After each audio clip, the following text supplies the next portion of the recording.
vamos para a palavra do Senhor. Temos aí 50 minutos, 40 minutos para estar falando a palavra do Senhor. E me gostaria que você abrisse sua Bíblia no livro de 2 Crônicas, capítulo 19. E vamos ler os versículos 1 e 2. E depois saltamos para o capítulo 20 e leamos alguns versículos. 2 de Crônicas, capítulo 19, versículo 1 e 2. Segundo Crônicas 19, versículo 1 e 2, nos diz assim: Josafá, rei de Judá, volvió en paz a la casa en Jerusalén. Y le salió al encuentro el vidente Jehú, hijo de Hanani, y dijo al rey Josafá: ¿Al limpio la das ayuda y amas a los que aborrecen a Jehová? Pues ha salido de la presencia de Jehová ira contra ti por esto. Capítulo 20, versículo 1. Capítulo 20, versículo 1. Vamos a leer. Vou esperar que ponga aquí para que vosotros acompañéis la lectura. Dice: pasadas estas cosas, aconteció que los hijos de Moab y de Amón, y con ellos otros de los amonitas, vinieron contra Josafá a la guerra. Y acudieron algunos y dieron aviso a Josafá diciendo: contra ti viene una gran multitud del otro lado del mar y de Siria. Y aquí está en Haseshon Tamar, que es en Gadi.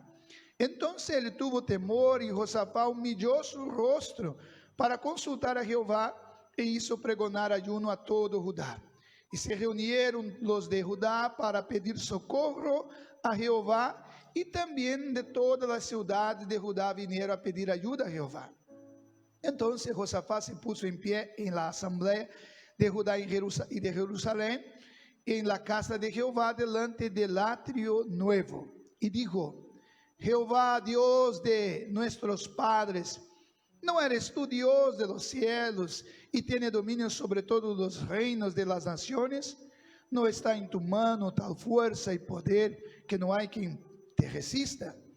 Dios nuestro, ¿no echaste tú los moradores de esta tierra delante de tu pueblo de Israel y la diste a la descendencia de Abraham tu amigo para siempre?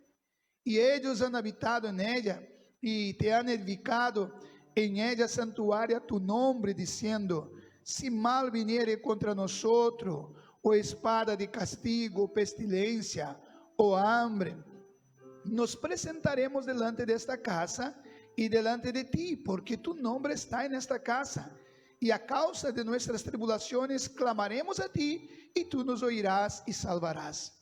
Ahora pues, he aquí los hijos de Amón y de Moab y del monte de Seir, a cuya tierra no quisiste que pasase Israel cuando venía de la tierra de Egipto, sino que se apartase de ellos y no los destruyese. Y aquí ellos nos dan el pago, viniendo a arrojarnos de la heredad que tú nos diste en posesión. Oh Dios nuestro, ¿no nos juzgarás tú? Porque en nosotros no hay fuerza contra tan grande multitud que viene contra nosotros. No sabemos qué hacer, y a ti volvemos nuestros ojos. Amén. Queridos hermanos, durante nuestra vida nosotros nos deparamos con circunstancias difíciles. ¿Cuántos han pasado por momentos, circunstancias difíciles? ¿No? Circunstancias que a veces humanamente hablando es imposible vencer. Estas consecuencias a veces vienen como razón de nuestros fallos, como en el caso aquí de Josafá. Nos explica el capítulo 19 diciendo que él había ido a ayudar al impío, que era el rey de Israel, Acab, y por esta razón vino esta situación. Entonces, a veces nosotros deparamos con circunstancias difíciles en nuestra vida como consecuencia de nuestras malas actitudes. Y a veces no es culpa directamente nuestra, pero reconocemos que vivimos en un mundo caído, un mundo trastornado por el pecado, y a veces circunstancias difíciles nos alcanzan, ¿no? A veces problemas pueden ser inúmeras. Hoy vivimos problemas muy serios con familias, ¿no? A veces los hijos que no acompañan los padres, que no obedecen los padres, que se meten a las drogas, a tantas cosas, ¿no? Otros que crecen en los caminos del Señor y se apartan, ya no está sobre el control de los padres. A veces matrimonios que se destruyen por inúmeras consecuencias. A veces son problemas financieros, desequilibrio financiero que pone a la persona en una situación desesperadora. Y tantas otras que podían mencionar. Y cuando llega en una situación que no hay cómo seguir adelante, las actitudes delante de esas circunstancias son diversas. Estará muy condicionado al concepto que ele tiene de vida, principalmente de vida eterna, el concepto que tiene de Dios, como que ve Dios. Y las personas que no tienen Dios generalmente se entregan a estas circunstancias difíciles, se entregan, pierden la fuerza, la esperanza y dejan de luchar. Y otros, para no tener que enfrentar y dejar ser llevado por la circunstancia difícil, acaba quitando la propia vida. Aquí en España, no sé decir ahora, no me acuerdo porque ya he investigado, para decir el número de personas que quitan la propia vida durante un año. Son muchas las personas. ¿Y por qué quitan la vida? Porque perdieron la motivación para vivir y piensan que quitando la vida solucionará el problema. Entonces, cuando alguien quita la vida, no es porque en sí no quiere vivir, es que se encuentra en una situación que piensa ser mejor morir que vivir. Pero hoy, con base en este texto que hemos leído, nosotros vamos a meditar un poco cómo actuar delante de las causas imposibles, de las causas difíciles, tomando como ejemplo como Josafá, rey de Israel o de Judá, mejor diciendo, actuó. No es un texto doctrinario, prescritivo, es histórico, simplemente nos cuenta una historia. Pero nosotros podemos tomar lecciones de esa historia para aplicar en nuestra vida. Y quizás esta mañana tú estés participando de esta reunión y se encuentre en una situación que no puedes solucionar. Y quizás has venido aquí para buscar una orientación. Dios está aquí esta mañana y tiene una orientación para ti a través de su palabra. Bueno, hermano, podía haber investigado y hablar de mí mismo o hablar de algunas orientaciones que los hombres en sí dan. Pero mejor, creo, es hablar de la propia Escritura y encontrar los consejos y las actitudes que tomaron nuestros hermanos. Entonces, permanezca con tu Biblia abierta o ponga aquí capítulo 20, el versículo 1 y vamos a estar acompañando, ¿no? Primera cosa, hermanos, cuando nosotros nos deparemos con circunstancias difíciles, debemos siempre pensar: ¿por qué estoy enfrentando esta situación? Debo siempre intentar buscar la razón. Nosotros, cuando leemos el capítulo 19, nos damos cuenta que fue por una mala actitud de este rey.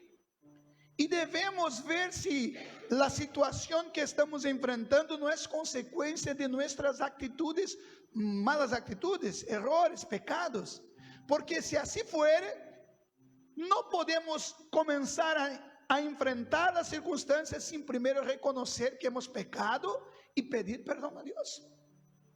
Debemos pedir perdón y reconocer: Señor, he fallado, pero ahora no puedo retroceder al tiempo y arreglar. Necesito que tengas misericordia, me ayudes a seguir adelante. Primera cosa. Pero aquí nosotros encontramos que cuando vino este aviso de estas tres naciones que venían contra Judá para destruirlo, la actitud del rey fue buscar a Jehová. Buscar a Jehová. Muchos, cuando se encuentran en una situación difícil, en vez de buscar a Dios, van a buscar a ¿quién? Si tú encender el radio, va a encontrar muchas personas llamando por teléfono y consultando las cartas, ¿no? El tarot, el espírita, no sé lo que más. Consultando. Estos días tuve que reír porque son cosas, es interesante, las personas tienen más facilidad en creer en la mentira que creer en la verdad, en creer en Dios que creer en las personas. Entonces, en vez de buscar a Dios, van a buscar personas, van a buscar tantas otras cosas, pero este hombre fue a buscar ayuda en Dios. Esta mañana tú debes tomar esa decisión. Si alguna cosa no está bien, tú debes acercarte a Dios y buscarle. Pero ¿cómo Josafat buscó a Dios? ¿Ah? Sí, creo que se nos importa quizás, no sé si los niños las hermanas están con los niños. Si es posible, creo que hay facilito, porque los niños no consiguen acompañar la predicación aquí, ¿no? Vean el versículo 3 del capítulo 20, y que nos dice así, que ellos fueron a buscar a Dios con ayuno. Dice así: entonces le tuvo temor, y Josafat humilló su rostro para consultar a Jehová, y hizo pregonar ayuno en todo Judá. Entonces, la actitud cuando vino esta amenaza, primero entró el temor, el miedo, y después luego vino a la humillación. Se humilló y consultó a Jehová y proclamó un ayuno. La iglesia ha fallado mucho hoy día porque casi no ayunamos más, ¿no? Si fuera a preguntar hoy quién ha ayunado esta semana, quizás pocos levantarían la mano este mes. Es una práctica que la iglesia está dejando, pero vemos que es una práctica bíblica, tanto en el Antiguo Testamento como en el Nuevo Testamento, ¿de acuerdo? Entonces proclamó un ayuno, y nosotros vemos el poder del ayuno. Por ejemplo, en Jonás, capítulo 3, que no vamos a leer, el ayuno motivado por el arrepentimiento es capaz de cambiar el decreto divino. Dios había dicho que iba a destruir Nínive, pero como el hombre se arrepintió, Nínive se arrepintió y proclamó un ayuno, Dios cambió su decreto. Quizás Dios ya tenga decretado algo por nuestros pecados, por nuestra rebeldía, pero si nosotros nos arrepentimos y buscamos a Él, y arrepentimiento y ayuno, Dios puede cambiar el decreto. ¿Ok? Jesús, por ejemplo, dijo cierta vez que ciertas castas de demonios no salen sino con ayuno y oración. Estoy enfatizando que es importante el ayuno. La Biblia no enseña mucho cómo que funciona eso, pero la práctica encontramos en las Escrituras. Una observación cuanto al ayuno: es importante que todos los involucrados en la situación ayunen. Josafat convocó todo Judá, ¿no? Y en el caso de Nínive, hasta mismo los animales ayunaron. El versículo 4 dice así: y se reunieron los de Judá para pedir socorro a Jehová, y en todas las ciudades de Judá vinieron a pedir ayuda a Jehová. Es importante, estamos pasando un problema, por ejemplo, en nuestra familia. Es importante que todos se den cuenta y comiencen a buscar al Señor. Porque a veces solo el hombre, solo la mujer está buscando al Señor, pero el otro no está preocupado. No, todos debemos buscar. Si el problema es en nuestro trabajo, en nuestra empresa, nosotros debemos convocar a todos para buscar. Todos. Si es en la iglesia, toda la iglesia debe buscar. ¿Te acuerdas cuando Pedro estaba preso para ser muerto otro día? ¿Qué la iglesia hacía? No otro día estaban reunidos, orando y buscando al Señor, y Dios le dio el libramiento. Entonces, primero debemos buscar al Señor con ayuno, pero el versículo 5 al 12 también muestra que Josafat buscó a Dios con ayuno y oración. Pero vamos a hacer algunas observaciones sobre la oración. Primero, la Biblia dice que la oración de un justo puede mucho. Nosotros no valoramos, hermanos, el poder de la oración. Y hasta nosotros los cristianos tenemos a veces la manía de decir así: ya he intentado todo, ahora solo me resta orar. Como si oración fuera la cosa insignificante. Vamos, para no dejar de hacer más nada, aún tengo una alternativa a orar. No, orar es un arma poderosa que Dios disponibilizó. La Biblia dice que a través de la oración del profeta Elías Y la Biblia dice que él era hombre sujeto a las mismas pasiones que nosotros, es decir, era hombre sujeto a pecar como nosotros, y él oró. Y por 3 años y 6 meses no llovió sobre la tierra. Y después volvió a orar y el Señor dio la lluvia. Entonces la oración de un justo, y tú eres un justo, entregó la vida para Jesús. Amén. Entonces tú estás justificado por la sangre de Cristo. Tu oración puede mucho, porque estamos orando a Dios. Entonces es muy importante la oración. Ahora, Santiago nos dice así que pedimos y no recibimos porque pedimos mal, ¿no? Entonces es importante. Jesús incluso enseñó la oración, un modelo de oración. Juan el Bautista enseñó a sus discípulos, y los discípulos de Jesús dijeron: Señor, nos enseña a orar así como Juan enseñó a sus discípulos. Y Jesús hizo una oración que es conocida como la oración del Padre Nuestro, que muchas personas saben de memoria, pero no todos deberían o están en condición de hacer esta oración. Primero porque comienza así: Padre Nuestro que está en los cielos. Si la persona no se tornó primero hijo, ¿cómo que puede llamar a Dios de Padre? La Biblia dice así, Juan capítulo 1, versículo 11, ¿no? Que dice así que Él vino para los suyos, pero los suyos no recibieron, pero todos cuantos lo recibieron, Dios dio el poder o el derecho de ser llamados hijos de Dios. Mientras nosotros no entregamos nuestra vida para Jesús, según las Escrituras, somos criaturas de Dios. Pero a partir del momento que reconocemos nuestro pecado y recibimos a Cristo como nuestro Señor y Salvador, pasamos a ser hijos adoptados. Ahí podemos dirigir al Padre: Padre nuestro que estás en los cielos. ¿Ok? Pero vea sobre la oración del versículo 6.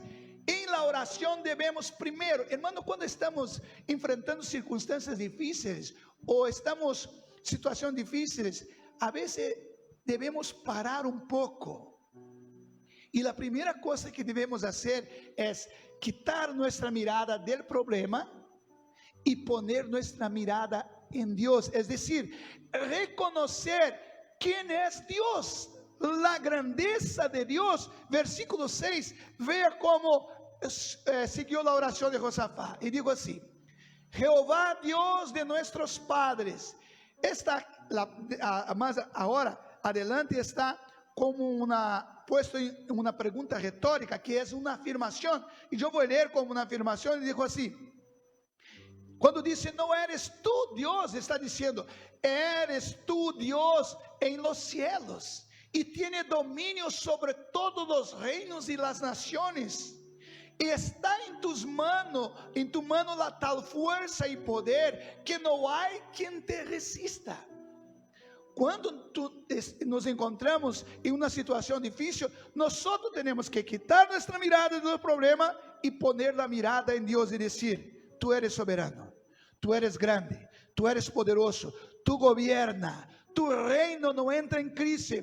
Allá el virus no alcanza, allá el ladrón no alcanza, allá las amenazas no alcanzan, porque el Señor está arriba de todas las cosas. Hermanos, cuando dice que el Señor está acima de todas las cosas, es decir, Dios no puede mirar como nosotros miramos, hacia arriba, porque no tiene nada arriba. Nosotros cuando queremos mirar para el cielo, levantamos la cabeza. Dios cuando quiere mirar el cielo, segundo el Salmo, Él tiene que inclinarse y mirar, porque no hay nada más acima de Él. Por tanto, su reino no tiene crisis, no tiene amenaza. No penséis que el antiguo Lúcifer intentó subir y peleó con Dios. No, eso no pasó, hermano. Dios no tiene enemigo. No hay quien pueda pelear contra Dios. Dios está en un lugar inaccesible para sus enemigos, pero está asequible a todos sus hijos. Porque la Biblia dice que si ya hemos resucitado con Cristo, Pablo escribió a los Colosenses capítulo 3, si hemos resucitado con Cristo, poned la mira en las cosas de arriba, no en las cosas de la tierra, porque habéis muerto y vuestra vida está escondida en Dios. Estamos en Dios, por tanto tenemos que quitar la mirada de los problemas. Nosotros estamos seguros en Cristo. Si nosotros miramos para el problema, nosotros no vamos a tener fuerza. ¿Te acuerdas de cuando Israel estaba siendo amenazado por el gigante Goliat? Todos miraban para quem? Para Goliat, el hombre grande. No podemos enfrentar. Pero cuando vino David no miró para el gigante, pero miró para Dios. Miró para el gigante y dijo así: ¿quién es este incircunciso? Es decir, ¿quién es ese que no tiene la marca, la promesa de Dios? Está desafiando al ejército de Dios. Está amenazando al pueblo de Dios. Entonces, mis queridos hermanos, quando se está enfrentando uma circunstância difícil, comece a mirar e ver quem é tu Deus, e não dê atenção para os problemas. Há que buscar em Deus, e os problemas começarão a diminuir, a diminuir, a diminuir, a diminuir, a diminuir. Estou falando isso com experiência própria. Já tive um momento em meu ministério que decidi com minha família deixar todo, porque não havia mais solução, não havia como solucionar os problemas, não havia, não conseguia ver de 1 metro delante de mim, era como se tivesse toda uma neblina. Pero quando o Espírito Santo me ajudou a quitar a mirada dessas coisas e começar a poner a mirada de Deus, tudo cambiou. Quando tomei a decisão de servir ao Senhor, independente da circunstância, el outro dia nasceu o sol. Cambiou completamente. Deus me orientou e aqui estamos servindo ao Senhor. Portanto, buscar ao Senhor em oração, pero reconhecendo sua grandeza, a grandeza de Deus. Não dizer ao problema que é grande, pero dizer ao Deus, dizer ao problema, dizer a Deus que Deus é grande, ou dizer ao problema que Deus é grande. Outra coisa muito importante, irmãos. Primeiro, estou dizendo que é importante buscar a Deus em oração, e primeiro, reconhecer em nossa oração sua grandeza, sua soberania. Segundo, recordar os hechos que Deus realizou. Versículos 7 e 8, vamos ler. Versículos 7 e 8, que nos diz assim: Deus nuestro, ¿no echaste tú los moradores de esta tierra delante de tu pueblo Israel y la diste a la descendencia de Abraham, tu amigo, para siempre? Segundo Crônicas, capítulo 6, capítulo 20, versículo 7. Recordar lo que Dios ya hizo.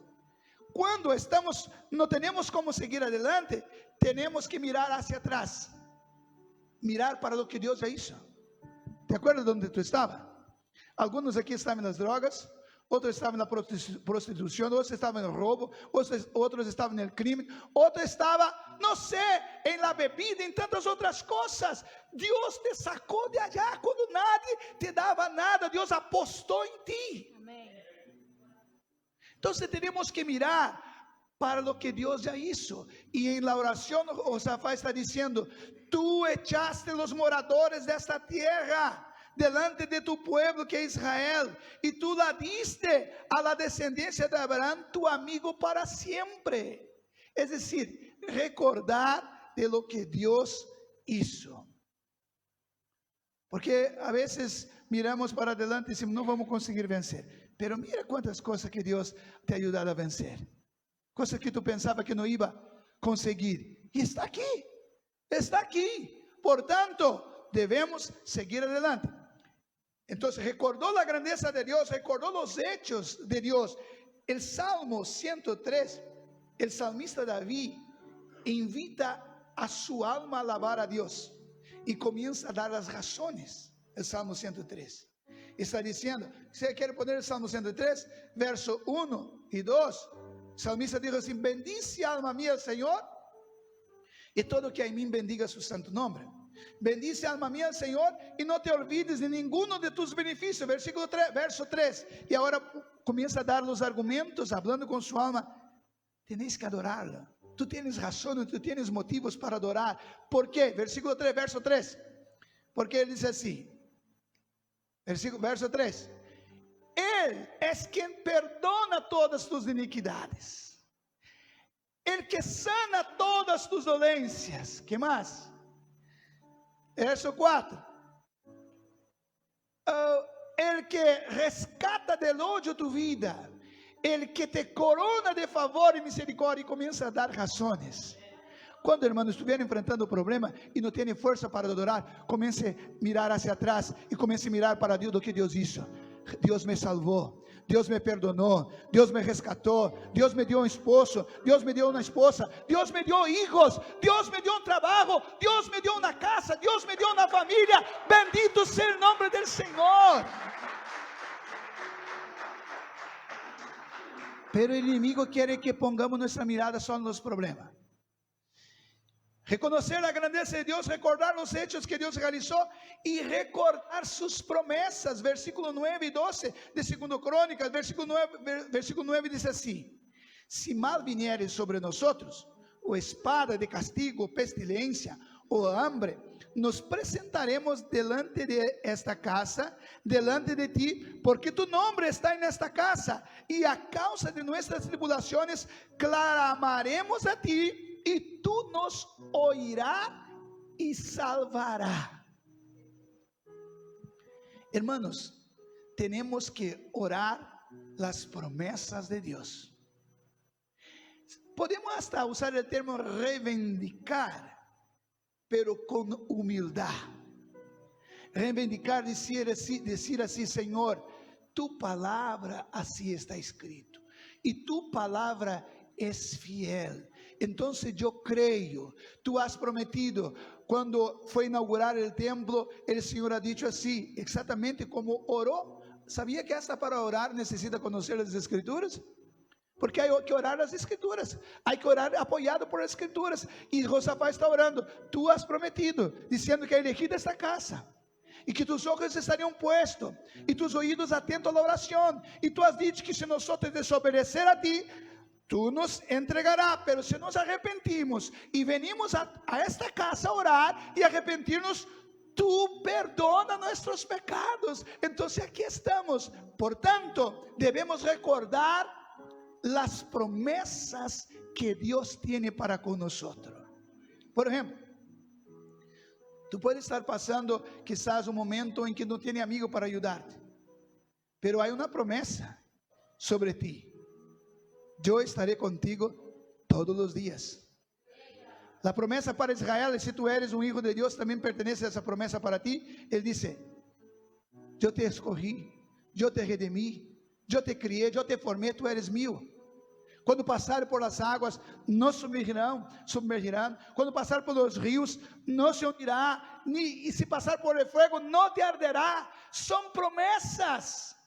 O Senhor está dizendo, nos prometendo que vai estar conosco, e nada pode arrebatar-nos de suas manos. São suas promessas. Então tu pode dizer: pastor, é que tu não sabes o que estou passando. Hermanos, não há nenhuma circunstância que Deus manda retroceder, porque o Hijo de Deus só anda adelante. Israel estava delante do mar, não tinha como passar. Atrás venia todo o exército, pero a ordem do Senhor foi: marche, marche. Esta manhã, o mensaje de Deus para nós é: marche, marche. Pero pastor, há mar delante. Não importa, a palavra do Senhor é: marche, porque quando tu poner o pé sobre o mar, se abrirá. E se não se abrir, Ele pode ajudar-te a passar por encima. Pero nosotros la garantía, la victoria es garantizada por sus promesas. Por tanto, debemos acercarnos a Dios en oración, reconociendo su grandeza, reconociendo los hechos del Señor y también recordar sus promesas. Es interesante, el versículo 12 nos muestra que debemos reconocer siempre nuestra debilidad delante de Dios, pero jamás demostrar miedo ante el enemigo. El versículo 12 dice así: oh Dios nuestro, no los juzgarás tú, porque en nosotros no hay fuerza contra tan grande multitud que viene contra nosotros.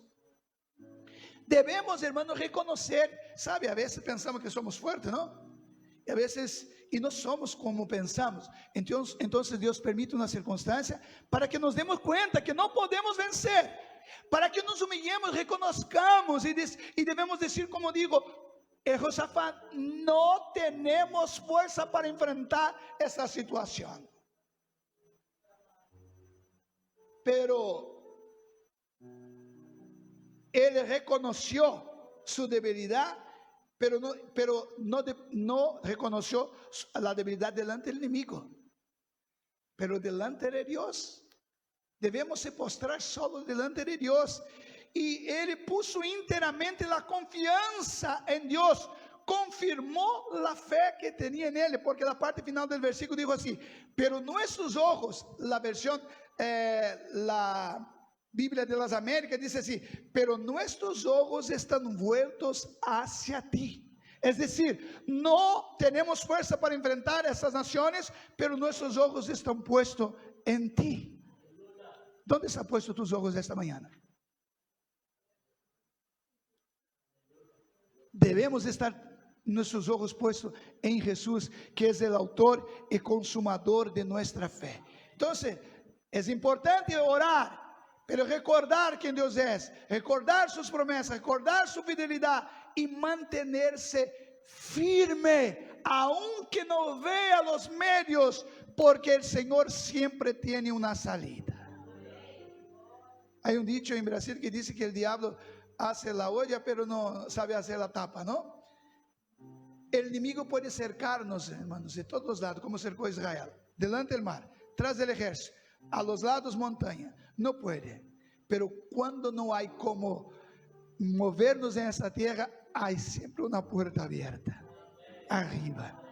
Nosotros podemos mirar hacia arriba, como dijo el salmista, que dijo: elevo mis ojos a los montes, y hace una pregunta: ¿de dónde me vendrá el socorro? Y él mismo contesta: mi socorro viene del Señor que hizo los cielos y la tierra.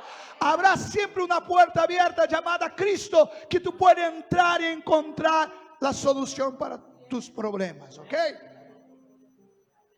Vale, después que oramos, hermano, debemos confiar a Dios.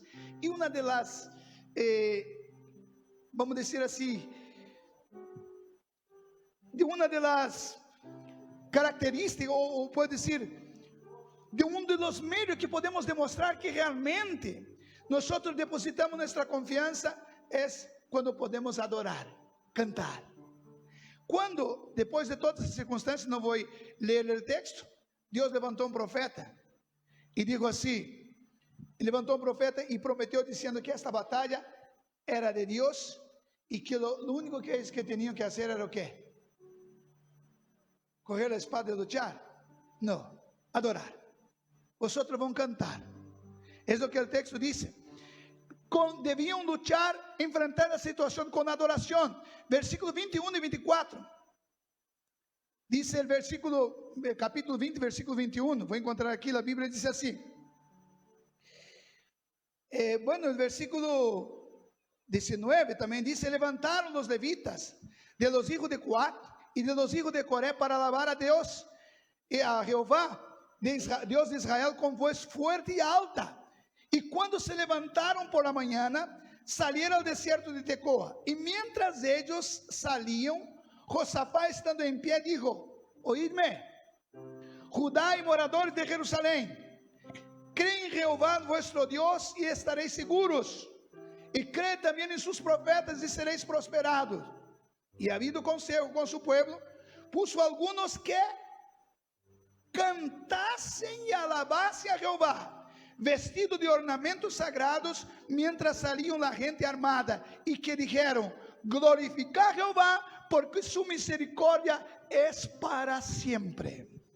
Si tú estás delante, hermano, yo sé que eso es para cristiano, porque estamos delante del enemigo, estamos viendo la espada viniendo a nuestro encuentro, vamos a morir. Ahora cantar, pues es, cuando tú cantas, cuando tú glorificas a Dios, tú estás diciendo: estoy con la vitória es mía. Solo canta quien tiene seguridad de su victoria. ¿Te acuerdas cuando Israel cercó la Jericó y dieron 7 vueltas? Al último día, 7 al mismo día. Y después Josué mandó tocar la trompeta. Y cuando tocó la trompeta, los muros cayeron. Pero algunos estudiosos dicen que la trompeta tocada ahí anunciaba la victoria. Entonces, cuando el ejército, cuando los que vivían en Jericó escuchaban tocar, estaban diciendo: están malucos esos hombres. No. Y cuando él tocó la trompeta, los muros vinieron abajo. Y fue lo que pasó, no solo aquí, en otros pasajes bíblicos. Dios dio la victoria mientras el pueblo cantaba. Entonces para de murmurar esta mañana, de mirar por el problema y comienza a glorificar a Dios. Comienza a adorarle. Comienza a decir, tengo un problema muy grande, pero tengo un Dios todavía mayor. Oh, no puedo con ese problema, pero mi Dios puede. No veo solución, pero Dios tiene solución para todos los problemas. Como hemos cantado esta mañana. Para Dios nada es imposible. Dios de lo imposible. Y Dios está hablando esta mañana. Dios está hablando, quizás está aquí preocupado. Yo vine a este país, voy a perecer. Tengo una buena noticia para ti. Ningún inmigrante murió de hambre aquí. Dios cuida, tiene una promesa. Si tú puedes decir, yo vine para acá, mis amigos me dijeron que iban a cuidar de mí, me iban a ayudar, ahora me dieron las espaldas. Tiene una promesa para ti. Dios dijo así, yo guardo los extranjeros. Quizás tú has venido confiando en este amigo tuyo que dijo que tenía un trabajo para ti, ahora se fue hasta la puerta. Como he hablado con unos hermanos que a veces fueron echados fuera literalmente. Pero Dios es nuestro verdadero Padre que cuida de nosotros. Y voy terminando. Entonces mientras Josafá y el pueblo alababan a Dios, los ejércitos se autodestruyeron. Ve el versículo 21. Mientras ellos están adorando, el Señor actúa en sus enemigos. Mientras comienza a adorar al Señor. Tu adoración, hermanos, no penséis que queda aquí. Nuestra adoración cuando es a Dios, Él llega a la presencia de Dios. Rompe, hay una barrera ahí arriba donde están los demonios. La Biblia dice que nuestra guerra no es contra la carne, contra la sangre, contra las potestades, los principados, contra las huestes que están actuando. Cuando nosotros adoramos, nuestra adoración, hay que vencer esa barrera. Pero cuando llega la presencia del Señor, el Señor llama, yo creo, es así, hermano. A Bíblia diz que os ángeles são espíritos ministradores em favor de aqueles que han de heredar a vida eterna. Portanto, quando nossa oração chega à presença do Senhor, o Senhor tem muitos ángeles, miríades de miríades. Es decir, millares de millares, incontáveis, llama 1, 2 ou 3, como Jesús dijo, yo podía orar al Padre, Él me enviaría más de 12 legiones de ángeles, y viene, lleva la victoria para mi hijo, lleva la victoria. Cuando comenzamos, hermanos, yo sé que estamos hablando de cosas espirituales, pero son reales. Los ángeles son reales, son espíritus ministradores, segundo Carta aos Hebreus, capítulo 1, versículo 8, que estão para servir los que han de heredar a vida eterna. ¿Cuántos estão aqui para heredar a vida eterna? A Bíblia diz que o ángel do Senhor acampa ao redor de los que temem e los livra. O Senhor manda, o Senhor sabe tudo. O inimigo quizá criou essa circunstância, tu não pode seguir adelante, pero Deus já sabia e já tem um ángel, segundo o salmista, está ao nosso redor, cuidando de nós. Al derredor está o diabo, bramando como um leão, buscando tragar-nos, pero junto com nós está o ángel do Senhor. Eu te cuido, tu eres mío, lo que es mío nadie pode tocar, tu estás guardado por Ele, hermano. Adora ao Senhor, glorifica a Ele, não se desespere. Mira, ¿te acuerdas de Pablo y Silas cuando estaban arrestados? Atados en el tronco. ¿Qué ellos hicieron? Comenzaron a orar y a adorar. Comenzaron a cantar. Y mientras cantaban, el poder de Dios se manifestó y liberó, no solo ellos, todos. La Biblia dice que la cadena de todos se rompieron. Todos, diciendo así, todos están libres. La adoración verdadera tiene ese poder, liberar. Esta mañana, Deus pode romper a cadena que te amarra, quizás que te ata de los vicios, de la droga, de tantas outras coisas, quando tu abrir tu coração e tu boca e adorar ao Senhor. Vamos para o resultado. O resultado dessa atitude foi: Deus transtornou seus inimigos e se autodestruíram. E nos versículos seguintes diz assim: versículo 22, e quando começaram a entonar cantos de alabança, Jeová puso contra los hijos de Amón y de Moab y del monte de Seir, las emboscadas, ellos mismos que venían contra Judá y se mataron los unos a los otros, se autodestruyeron, porque los hijos de Amón y Moab se levantaron contra los del monte de Seir para matarlos y destruirlos, y cuando hubieron acabado con los del monte de Seir, cada cual ayudó a la destrucción de su compañero. Es así. Dios trastorna el adversario para que se autodestrua, y nosotros mientras estamos adorando al Señor. Mientras tú adoras al Señor, el Señor pelea por ti. Mientras tú glorificas al Señor, el Señor pelea por ti. Si tú conseguir adorar al Señor de verdad esta mañana, el Señor está abriendo puertas, el Señor está destruyendo el adversario, las emboscadas que el enemigo está poniendo mañana, el Señor ya está mandando el ángel, está librando, mientras adoramos. Versículo 24. 24 dice así: luego que vino Judá a la torre del desierto, miraron hacia la multitud, y aquí yacían ellos en tierra muertos, pues ninguno había escapado. Entonces, el resultado fue que Dios trastornó el enemigo y se autodestruyeron. Y no solo eso, se quedaron con ¿qué? Con los despojos. Se quedaron con los despojos. Versículo 25 dice así: y viniendo entonces Josafá y su pueblo a despojarlo, hallaron entre los cadáveres muchas riquezas, así vestido como alhajas preciosas que tomaron para sí, tantos que no los podían llevar. ¿Cuántos días? 3 días estuvieron recorriendo el botín porque era mucho. Mira, hermano, una circunstancia que era para morir, ser destruido, ahora es benéfico. Dios tiene poder de transformar el mal en bien. Esta situación que está pasando, que está mirando pronto, qué perjuicio que voy a llevar, Dios puede tomar eso y cambiar y transformar en bendición. Fueron 3 días juntando los despojos, ¿no? Y no solo eso, hermano. No solo eso, no solo se beneficiaron, enriqueceram con todo eso, como también todos los enemigos de Israel quedaron atemorizados. Versículo 29, dice así: y el pavor de Dios cayó sobre todos los reinos de aquella tierra, cuando oyeron que Jehová había peleado contra los enemigos de Israel. Mira, parecía mal, parecía feo, parecía que mira, no veo cosa buena nada. Ahora, mira cuántos beneficios. ¿Cuántos? Enriqueceram, los enemigos fueron destruidos, los enemigos, pero todos los reinos alrededor, escuchando eso y viendo que destruyeron, que Jehová había peleado contra los enemigos de Israel, que no era Israel que había destruido los enemigos, pero Jehová había destruido, vino el temor. A veces Dios permite circunstancias para manifestar su poder, para poner temor en los enemigos.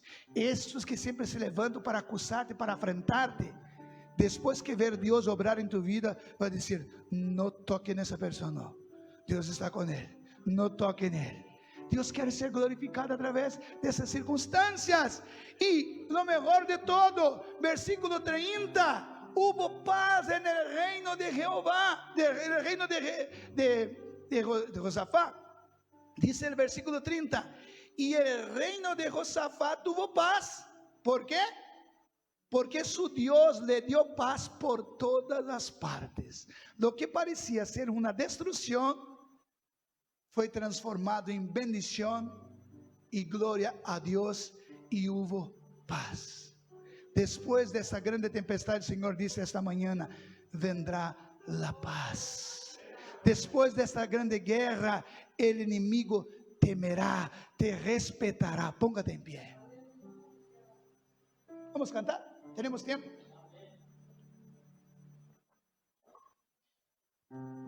Escucha. Cuando murió Lázaro,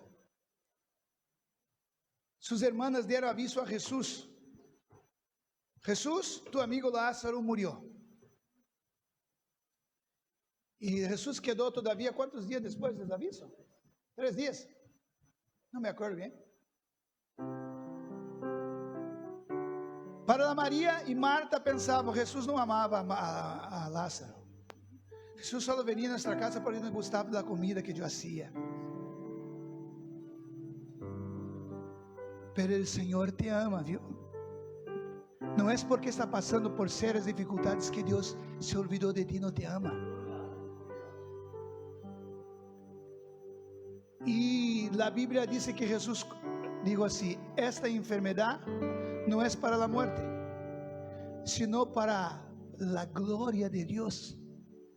Y esta mañana Dios está diciendo: este problema que está pasando no es para matarte, es para dejarte más fuerte.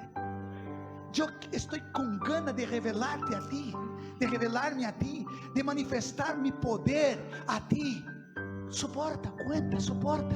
Dios está hablando esta mañana ahora, directamente con algo que tú sientes en tu corazón que Dios está hablando. Está diciendo: yo estoy trabajando, yo sé cómo trabajar. Si tú has entregado tu vida a mí, descansa, simplesmente disfruta de mi presencia. En la hora correcta, yo levantaré la barca, levantaré mi mano y mandaré que la tempestad se calme.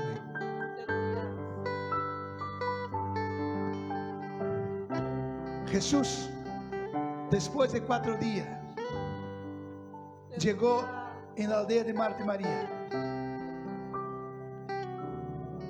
Pidió que llevase donde estaba el muerto y dijo: quita la piedra.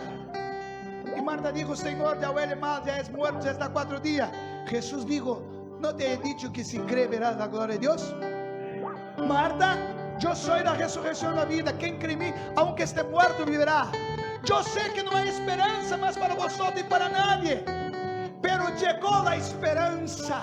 Yo soy la esperanza. Dios te dice esta mañana: yo soy tu esperanza, yo soy tu buen pastor, yo soy quien he dado la vida por ti.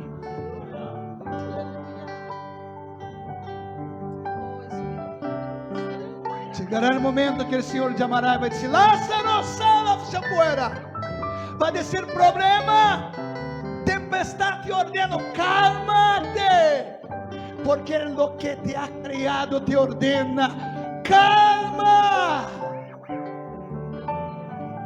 Quizás está pasando por una enfermedad y el Señor está diciendo: esta enfermedad no es para muerte, yo quiero glorificar mi nombre a través de ella. Pero pastor, ¿por qué que Dios no me sana ahora? Quizás Dios permite llegar, perder todas las esperanzas tuyas, de los médicos, de la medicina, para Él manifestarte, para tú glorificar su nombre.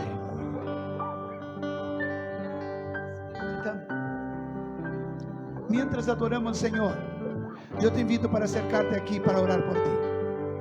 Usted que está pasando, está enfrentando los ejércitos del enemigo, el Señor está contigo esta mañana y te invita para acercarse a Él, a buscar a Él. Te derrama en su presencia, se derrama en su presencia, comienza a adorarle, comienza a glorificar. Es decir: Señor, no te abandono, no te abandono, no te abandono, tú estás conmigo, yo creo, yo creo. Desde el momento en que despierto, ven que el Señor quiere darte la victoria esta mañana.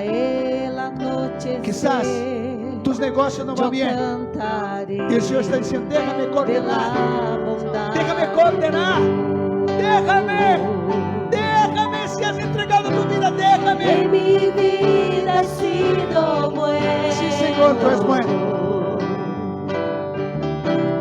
En mi vida ha sido tan fiel. Sí, Señor. Oh Dios, oh Dios, yo cantaré. Cumple sus promesas, Señor. De la bondad. Señor, ese tu hijo, tu hija te adora esta mañana, aunque esté difícil, porque cree en tu palabra, cree en tus promesas. Tú eres el Dios de promesas.